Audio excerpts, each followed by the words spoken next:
There's a misnomer about, or whatever you want to call it, about dirty comedy being easy. I don't buy that. I don't buy it. When comedians say, like clean comedians or comedians that are purists say, well, that's an easy laugh because it's about dicks. And I always want to say, well, you do it. Yeah. Go up and get the easy laughs with the dirty shit. Yeah. It's not. There's no such thing as an easy laugh. Yeah. There's none. It's not. Joey Diaz used to do this bit about what he called doing the pigeon. And he goes, that's when you're eating a girl's monkey from behind. You stick your nose in her asshole like a fucking pigeon. And somebody who said that about it, like, oh, God. Why is he talking about it? I go, you think that's easy to do? Yeah. Do you know how hard it is to be that person, to go on stage and talk about stuffing his nose in a girl's asshole when you're eating her pussy from behind? Yeah. And also, it's just another subject, and it's a pungent subject, because sex is a pungent to people. It excites people, and it scares people. What people don't like about dirty jokes is they're really hard to follow with clean jokes. If you're a fucking pussy and you're not paying attention. Yes. Because anybody who's killing, comics are so stupid that they think, I can't follow that. When somebody's killing, if you have your head on straight, you're going to have a great time. Yeah, because the audience is primed. They're excited. They're having a good time. And they don't think like, this guy... they're not thinking in your stupid, insecure brain. Right. Like, I bet this guy's not as good. They're just thinking, hey, another guy. Right. And if you're doing something very different, they're like, cool, here's another way to... Right. Like I learned that because I was the same. I was scared of certain guys. I worked with a guy named John Ayres. John Ayres, maybe. He was a Connecticut comedian. There's certain like comedians that were like Connecticut guys. Yeah, weird guys. Yeah, and he opened. It was the Nanuet Holiday Inn. This is the '90s when comedy had just fallen out. Remember, all the clubs, Catch closed, the Improv closed. Yep. And I had been in it too long to quit. And now I was doing like $100 gigs out of town. So I was at the Nanuet for a whole week, like Wednesday through Sunday, with Tom Ayres. Tom Ayres. Nice guy, too. I liked him. And his closing bit, he was opening for me, and he would just annihilate. And his closing bit was he had a banjo, and he would do dueling banjos. So he had a hat on that was like a helicopter with hooks that he put a cow on it, like a stuffed cow. And he'd go ding ding ding ding ding ding ding, and on the tape would go moo moo moo moo moo moo moo moo, and then he'd move the thing and put on a cat, meow meow meow meow. And so each animal, and at the end he's spinning. The thing is spinning on his head, and he's playing, and they're going, and all the animals are, and people are going, ah, ah. You see them like so excited, and at the end he'd play a big finish, and he'd raise his leg, and on the tape was a big fart. Made no sense. Big fart at the end, and the people would get up, just stand up and applaud.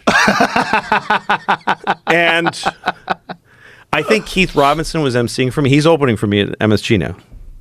On the 20th. Keith was like, you want me to do like some time to, and I'm like, bring me right up. Because it was the first time I watched a guy really just go for it like that, and I thought, it's beautiful. I loved it. And there's joy in it. And the audience is so happy. So I started telling him, bring me right up. Give no pause. And people would barely hear him introduce me. And I'd be out to people going, oh, God, just like dying. And I'd just look at them, and I had great sets after Tom Ayres. You rode the wave. I did. Yeah. That's what people have to realize, to just ride the wave. But comics tend to think of things, a lot of comics are narcissists, and they think of themselves more than they think of anything else. Yeah. And they also, they have a famine mentality. What's that? Famine mentality means there's only enough for one person. Like there's not enough for everybody. It's a weird way to think of the world. It's a terrible way to think of the world. Yeah. It's so wrong, and it's so self-serving, and it's a self-fulfilling prophecy. Like if you really do believe that there's only so much out there, you'll act as if, and you'll give up. Yeah, and you'll start to alienate people around you. Yeah, because people know that you're really just thinking about yourself. You get real weird, and then people get weird around you. They don't feel comfortable. Yeah. When you're happy for people, like genuinely happy for people, better things happen. Like everybody feels good. No, I always tell comics, when you're watching the guy before you, and you're thinking, what a piece. If you shit on a comic to the person next to you, you're going to bomb I've seen that happen a million times. Somebody's on stage, and the guy next to me is going, God, I hate this. I hate when he says this. And then they go on, they have a shitty set. Because you're angry.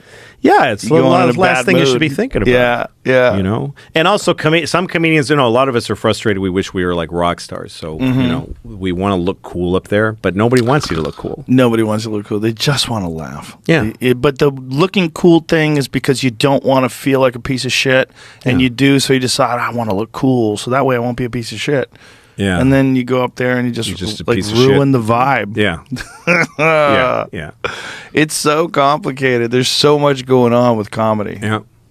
There's so much going on with every phrase and everything you say. It's really like mass hypnosis. That's really what's going on. Yeah, there are some I've kind of gotten realized in the last few years, because I'm in deep now. I'm 38 years into it.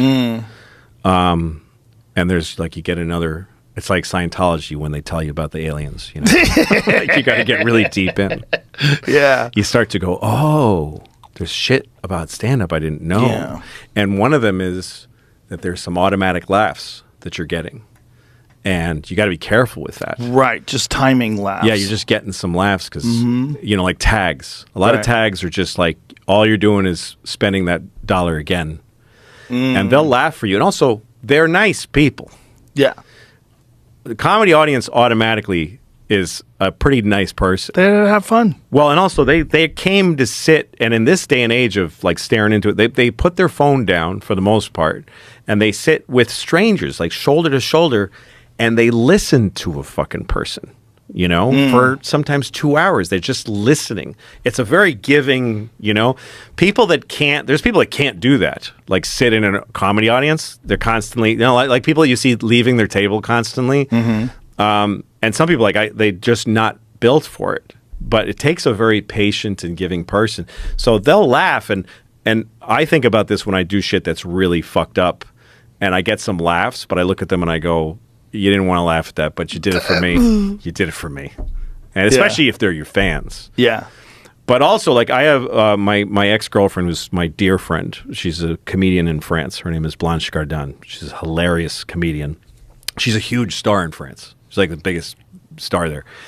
And I used to go see her do shows. I saw her about 10 times in French. And I would sit in the audience and watch her, and I'd laugh really hard, and I don't know anything that she's saying. Oh, and I'm not fake laughing. It's hypnosis. I